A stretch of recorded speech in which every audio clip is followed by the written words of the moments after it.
annonce à vous faire. Dans le mois de juillet, nous organisons une 3e édition sur le thème qui est la seconde venue de Jésus-Christ. Nous vous prions tous de y participer, peu importe votre confession religieuse, que vous soyez protestant, Kimbangit, Sadducéen, catholique, Ngunza, l'église de réveil, peu importe votre confession, vous êtes conviés à y faire part. Et sur ce plateau, nous revenons encore parmi les questions qui m'ont été posées concernant le mariage.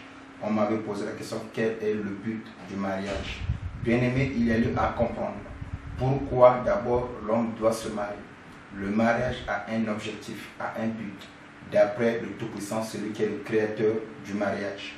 On ne se marie pas pour faire des enfants, on ne se marie pas pour avoir des rapports sexuels, on ne se marie pas pour se faire un nom, on ne se marie pas pour peut-être prouver à qui que ce soit que nous aussi nous sommes capables de se marier.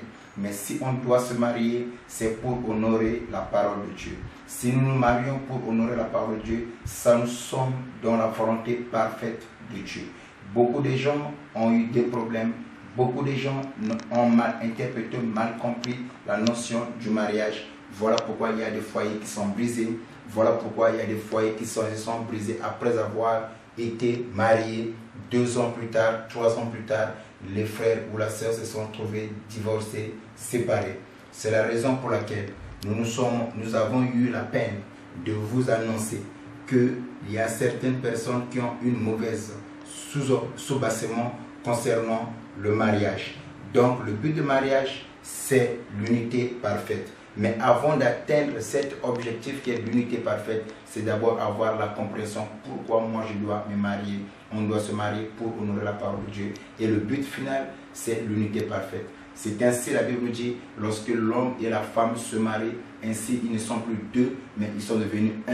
D'après la mathématique de Dieu, 1 plus 1 égale 1. C'est-à-dire que l'homme et la femme ne sont plus 2 devant Dieu, ils sont devenus une seule personne, une seule chair. C'est ça l'objectif et le but du mariage. Bien-aimés, vous qui nous avez suivis, vous qui avez des problèmes conjugaux, vous qui avez des situations, vous pouvez me contacter par le numéro que vous voyez en bas de l'écran. Contactez, c'est votre humble apôtre Ange Céleste, le messager fidèle. Si vous avez des soucis, besoin de prière, nous allons prier pour vous. Que Dieu vous bénisse. Ciao.